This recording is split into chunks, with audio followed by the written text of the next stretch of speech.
¿Qué tal? ¿Cómo están, amables televidentes de Nativa Nos Conecta? Esto es Pulso Informativo. Estamos ahora en nuestro espacio En Consulta. Yo quería decirles a ustedes que esta mañana nos acompaña una eminencia en el sector salud. Estaba, haciendo mis averiguaciones el día de ayer para que ustedes tengan una idea, amables televidentes. El doctor Eugenio Villar Montesinos es un médico peruano y suizo, graduado en la Universidad Peruana Cayetano Heredia, año 81, y residente en pediatría, año 85, posee una maestría en salud pública en la Escuela de Medicina Tropical e Higiene de la Universidad de Londres, estoy hablando del año 86, y se graduó en salud internacional en la OPS, en la OMS en Washington, año 89. No voy a seguir porque la verdad su trayectoria profesional es amplísima, pero sí quería destacar, entre otras cosas, por ejemplo, que es actualmente profesor extraordinario de salud pública de la Universidad Peruana Cayetano Heredia y además, salvo que él nos corrija, es miembro por el Colegio Médico del Perú del Consejo Nacional de Salud y de su subcomisión para la elaboración de una propuesta de un nuevo Sistema Nacional de Salud. Así que hoy lo tenemos en consulta al doctor Eugenio Villar Montesinos. Vamos ahora sí, como siempre, al saludo del doctor Víctor Zamora. ¿Cómo está, doctor? ¿Qué tal? Muy buenos días a ti, Rodolfo, y a toda la audiencia. Estamos en un horario desacostumbrado, pero muy oportuno, debido a que estamos viviendo en la plena secuela de lo que fue el evento catastrófico que llevó a la muerte del nada menos que del primer vicepresidente del Congreso de la República, que fallece en condiciones en las cuales no accede a un servicio de salud, siendo una de las personas, ciertamente una minoría, pero que tenía dos seguros, por parte del Seguro Social y el seguro privado pagado por el Congreso de la República. No pudo ejercer su derecho a la atención oportuna, independientemente del resultado que posteriormente hubiera esto tenido. ¿Cuáles son las secuelas?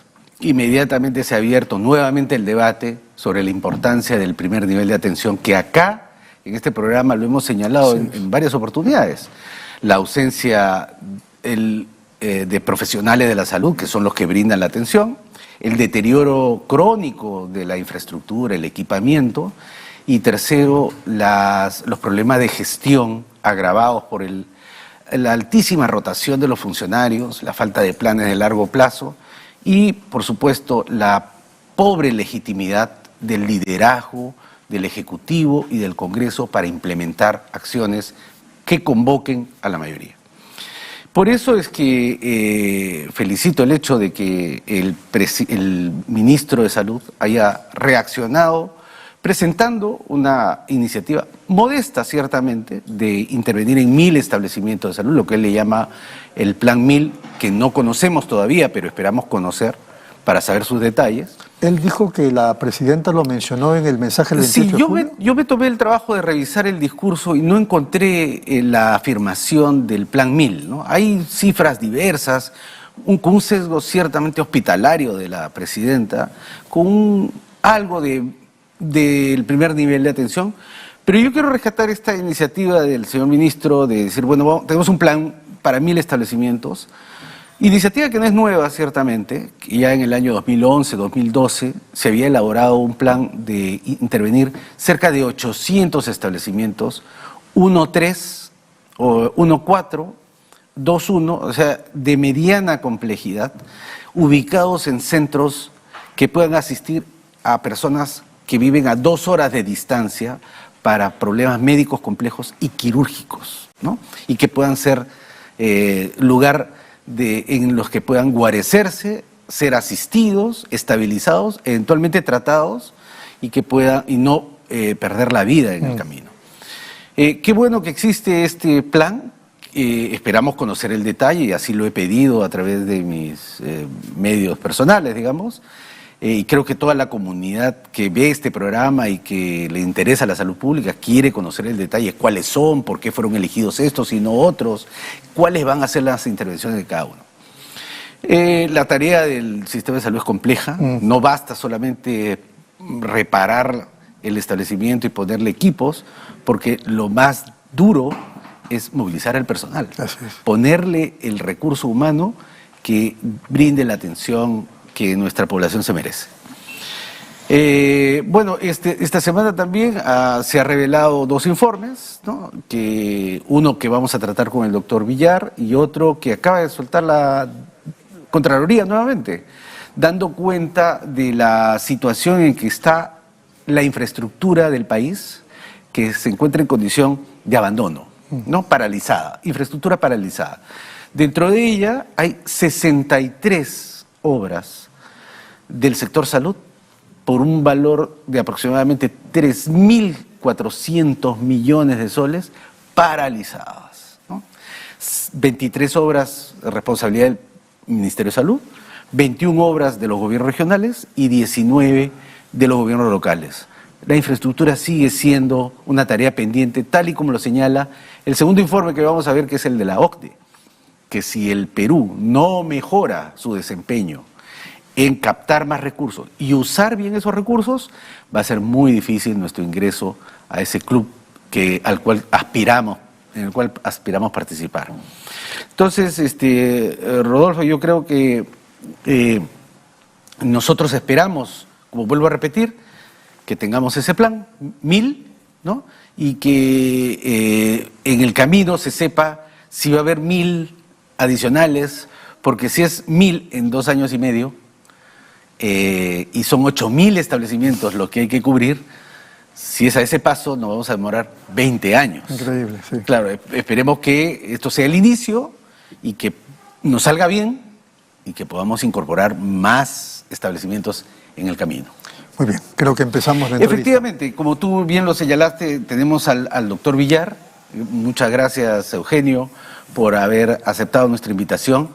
Y quisiéramos explotar una de tus mayores fortalezas, ¿no? Una es los determinantes sociales de la salud, pero tú has trabajado una buena parte de tu carrera en Washington, en Ginebra, viendo la salud del mundo. Eres un internacionalista. Y tú habrás visto muchos países en situación de fragilidad institucional, algunos lo denominan estados fallidos. En el Perú ya se empieza a hablar de la posibilidad de que el Perú sea un estado fallido. Aún así, la salud tiene que continuar. En esas condiciones, Eugenio, dándote la bienvenida nuevamente, ¿cómo se pueden sacar acuerdos mínimos en sociedades como las que tienen estados fallidos o sociedades en este tipo de debilidad institucional?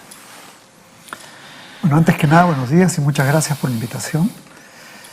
Sí, estamos realmente viviendo una situación muy crítica en todas las esferas del país y en la salud en particular. En ese marco, efectivamente, la pandemia del cólera, con más de 220.000 muertos, y más recientemente esta trágica muerte del primer vicepresidente del Congreso. La pandemia del COVID. Del COVID, sí. Del COVID, perdón. Y esta trágica muerte del primer vicepresidente de la República nos ilustran una vez más lo crítico de la situación de salud, ¿no? Que es el reflejo también de una situación política del país en su conjunto, muy crítica también. Usted habla, he leído algunos de sus artículos de desigualdad, de inequidad. Exactamente. La traducción más patética de esta crisis, que no es nueva y que en el país en realidad tiene una trayectoria estructural, es la desigualdad. Es la desigualdad que cuando es injusta se convierte en inequidad. En el campo de la salud, el Perú es un país con alta inequidad en salud, como resultado fundamentalmente de 2 factores.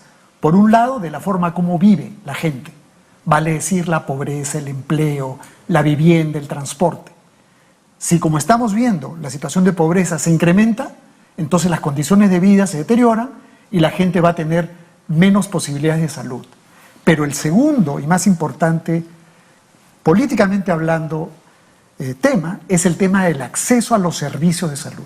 O sea, las condiciones de vida de la gente y el acceso a los servicios de salud, ambos contribuyen a que haya una buena salud y a nivel de la sociedad a que haya equidad en salud, siempre y cuando las condiciones de vida sean equitativas para el conjunto de la población y siempre y cuando el acceso a los servicios de buena calidad sea igualmente equitativo. O sea, lo que estamos viviendo es una consecuencia de...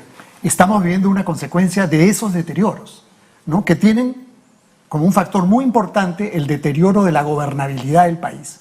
Y es ahí donde vemos el tema que está aludiendo el doctor Zamora, que es el tema, digamos, de la gobernanza, vale decir, la anatomía política del país, y la gobernabilidad, vale decir, cómo esa anatomía política responde o no responde a las necesidades de la población. O sea, en medicina nosotros decimos, la gobernanza es la anatomía, la gobernabilidad es la fisiología, cómo funciona. Y efectivamente, el Perú viene deteriorando su gobernanza y su gobernabilidad de una manera creciente.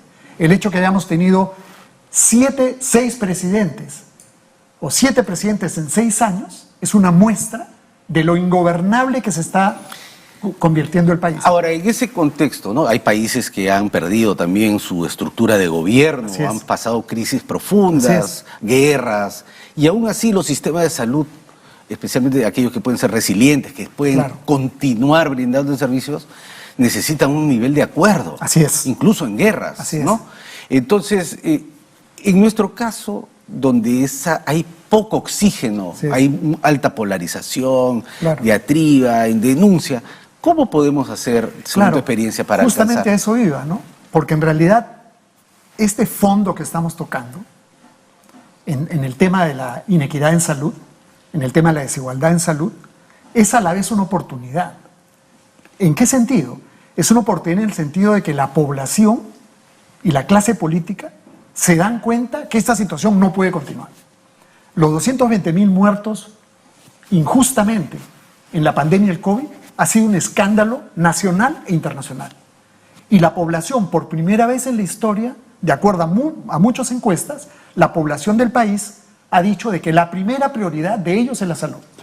Eso no va a ser eterno, pero después de la pandemia, por primera vez, el conjunto de la población peruana define a la salud como su primera prioridad. Y la clase política, en consecuencia, comienza a hablar del tema de la salud. Sin embargo, se ha hecho muy poco, vamos a decir, en la realidad, y hemos tenido que ver esta nueva tragedia de la muerte lamentable, ¿no?, del congresista, para que la población una vez más, ¿no es cierto?, y lo vemos en los periódicos, lo estamos viendo en la cobertura buena que ustedes están haciendo, para que la sociedad, digamos, responda. Entonces, esta situación de consenso nacional, de que la situación no puede seguir así y de que la gente no puede seguir muriendo injustamente, es una oportunidad. Y es una oportunidad para poder hacer un llamado a que la clase política y la sociedad en su conjunto puedan responder con un nuevo sistema de salud que sea universal, público, de calidad, gratuito, etcétera, etcétera. Entonces, esta situación, yo creo que, siendo crítica de nuevo, es una oportunidad y hay que aprovecharla. Es un aprovechamiento legítimo de poder llegar a un consenso nacional en relación a construir un nuevo sistema nacional de salud. El Perú tiene recursos más que suficientes para ello, si es que lo sabemos distribuir, si es que lo gestionamos adecuadamente. Tiene recursos humanos calificadísimos para poder planificar un sistema de salud. Y tiene una sociedad civil vibrante que permite poder hacer que la gente pueda participar en este debate nacional necesario para la conformación del nuevo sistema de salud. No es casualidad que las desgracias hayan sido en muchos países las oportunidades para poder tener cambios sustantivos para mejor de los sistemas, como por ejemplo, después de la Segunda Guerra Mundial, fue la oportunidad en Europa para la construcción de los estados de bienestar. Correcto. Igual también aquí en el continente americano, la Gran Depresión Americana de los 30 fue la ocasión para la construcción de la seguridad social en los Estados Unidos. De manera que, siendo seria la situación, creo que hay oportunidades y posibilidades que responsablemente y legítimamente debemos aprovechar. Bueno, no sé si vamos a ir a una pausa. Vamos a ir a una brevísima pausa, pero ese optimismo del doctor Villar debiera acompañarnos a todos, ¿no? Yo soy un poco pesimista porque digo, con el terrorismo venía, se supone, la reconciliación y al contrario, nos hemos seguido peleando. La inseguridad ciudadana se acrecienta cada año que pasa y nadie la resuelve. Y ahora el sistema de salud, se ha muerto el vicepresidente, se muere la gente por falta de atención médica y ¿estaremos aprendiendo la lección? Bueno, justamente aprovechando la experiencia del doctor Villar, que exploraremos algunas experiencias. Yo pongo sobre la mesa, por ejemplo, la salida de Ruanda, de la masacre que vivieron en ese país, hundido en la pobreza y el desgobierno, y hoy día el sistema de salud de Ruanda se recupera, cubre a su población dentro de sus limitaciones, aprovecharon sabiamente la profunda crisis que ellos vivieron para poder, como dice el doctor Villar, usarlo como una oportunidad. Muy bien, vamos un ratito a la pausa, ¿de acuerdo? Y regresamos para continuar en Consulta con Víctor Zamora y con Eugenio Villar Montesinos. Regresamos.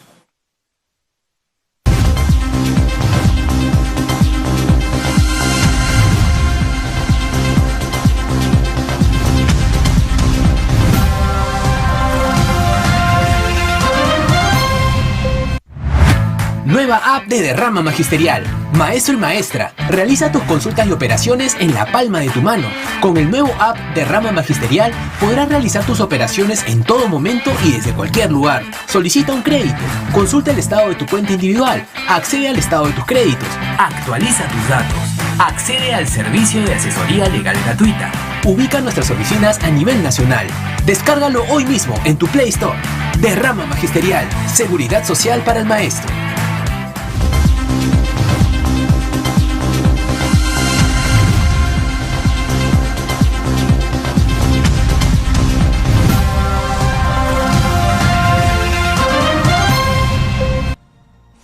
Muy bien, seguimos aquí en Consulta a través de Nativa Nos Conecta. Doctor Víctor Zamora. Sí, Eugenio, habíamos hablado de la emisión de este informe, ¿no? De la OCDE, club al cual quisiéramos ser miembros y para el cual necesitamos algunas condiciones. En su capítulo dedicado a la salud, ¿no? Habla de algunos elementos que aquí lo hemos discutido. Y no quisiera utilizar tu valioso tiempo para este capítulo, sino que la salud tiene un entorno social, un entorno político, un entorno económico, que tú eres un experto en ese tema, los determinantes sociales de la salud. ¿Qué nos dice este informe, Uke? Tratando de ya más coloquialmente. Sí, muy bien. Creo que, en primer lugar, quiero decir que el Perú tiene recursos intelectuales, científicos suficientes como para poder elaborar ese informe y muchos más, ¿no es cierto? Sin embargo, siempre es importante escuchar y leer los informes de organizaciones internacionales que trabajan estos temas. Máxime, si en el caso de la OCDE, el Perú aspira legítimamente en algún momento a ser parte de esa organización. Como sabemos, de América Latina solamente 4 países han accedido a la OCDE y el Perú desde el comienzo de este año tiene firmado ya una hoja de ruta para acceder a la OCDE, ¿no? Pero efectivamente, acceder a ese club de los ricos, como se le suele llamar, tiene condiciones. Y este informe, que es el primer informe que elabora la OCDE, primer informe económico sobre el Perú que elabora la OCDE, es un buen informe. Es un buen informe porque abordando el tema económico y macroeconómico, ¿no es cierto?, reconociendo los avances que ha habido en el Perú en esos campos, reconoce también que se comienza a ver un deterioro de esa situación económica y de la situación macroeconómica, un deterioro que es preocupante, ¿no? Entonces, un deterioro que debería, creo yo, llamar a la alerta, por ejemplo, a la seguridad social. Por supuesto. La caída del empleo formal va a debilitar financieramente la seguridad social. Aquellos que han perdido el empleo movilizan y buscan su seguro en el CIS y el CIS sigue viviendo con los mismos fondos. Entonces hay una dinámica ahí económica. Exactamente. Y no solamente esa, que es importante, sino también de que el deterioro de la situación macroeconómica y el deterioro de la situación microeconómica de las familias con digamos, un empleo de baja calidad y con una situación de pobreza en incremento, pobreza monetaria en incremento, ocasiona justamente una afectación de los determinantes sociales de la salud, ¿no es cierto?, que va a redundar en un incremento de la desigualdad y la inequidad en salud. Por otro lado, esa baja recaudación, como está diciendo el doctor Zamora, va a implicar de que el sistema de salud público y también el privado tengan menos recursos para poder atender con calidad a las personas que lo necesiten. Entonces, ese deterioro del ambiente y de la situación macroeconómica es preocupante y el informe de la OCDE da una serie de pautas importantes. Siendo eso importante en lo que concierne a la salud, por el impacto y los determinantes sociales de la salud, es más importante aún en sus capítulos 2 y 3, porque en ellos hacen un recuento de que a pesar de que el Perú ha tenido un crecimiento económico sustantivo, no ha invertido lo suficiente en el campo social. Vale decir que hemos dejado pasar la oportunidad de las vacas gordas, ¿no es cierto?, cuando había dinero, para poder haber hecho las reformas en el campo social que hubieran permitido una protección social, una seguridad social y una salud más equitativa, ¿no? Todo lo despilfarraron, doctor. Así es, una farra. Y yo quiero agregar un comentario, ¿no?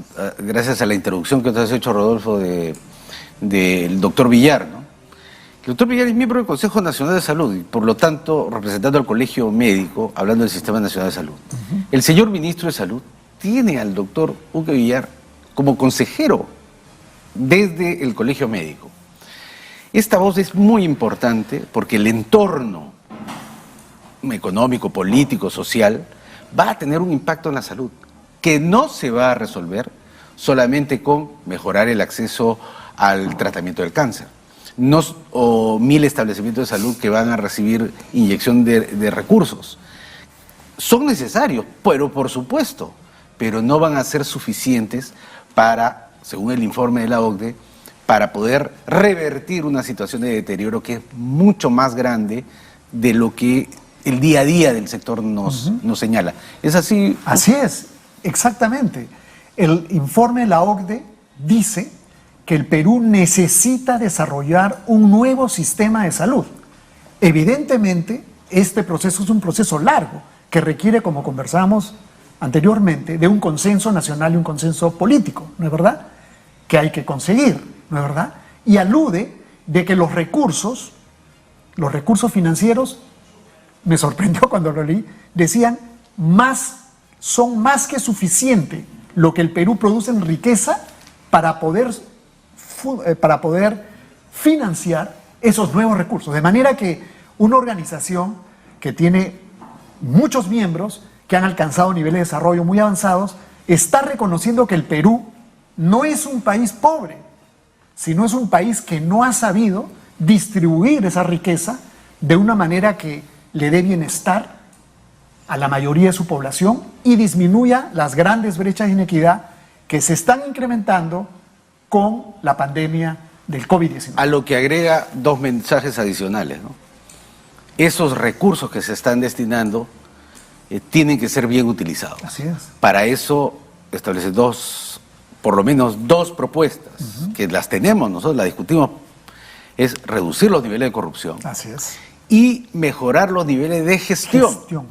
Porque hay no solo en el sector salud, sino en el Estado peruano en general, se gasta menos de lo que debería gastarse, porque se asigna poco, se gasta menos porque efectivamente no se usa el dinero, y se gasta menos y no llega a la gente porque en el camino se lo roban. Así es. ¿No?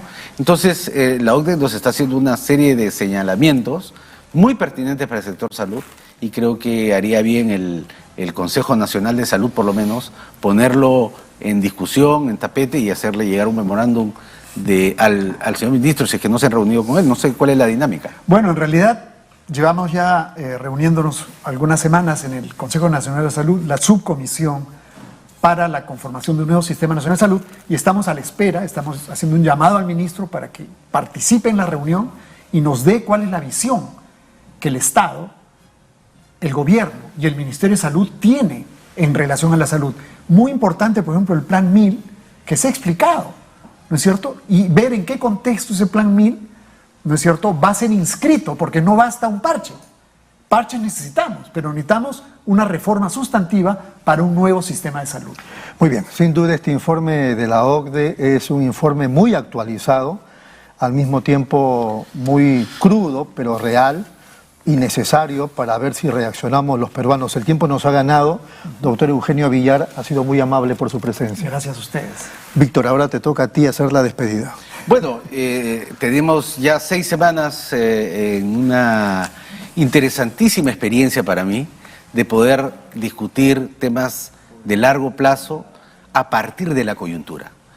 Vemos, como lo ha señalado el doctor Villar, que oportunidades existen incluso en los peores momentos. Hay que poner al frente el optimismo, hay que movilizar la inteligencia y hay que invertir bien en la salud para que la podamos recuperar lo antes posible. Muchas gracias por este espacio, Rodolfo. Y gracias a toda la audiencia por seguirnos semana a semana.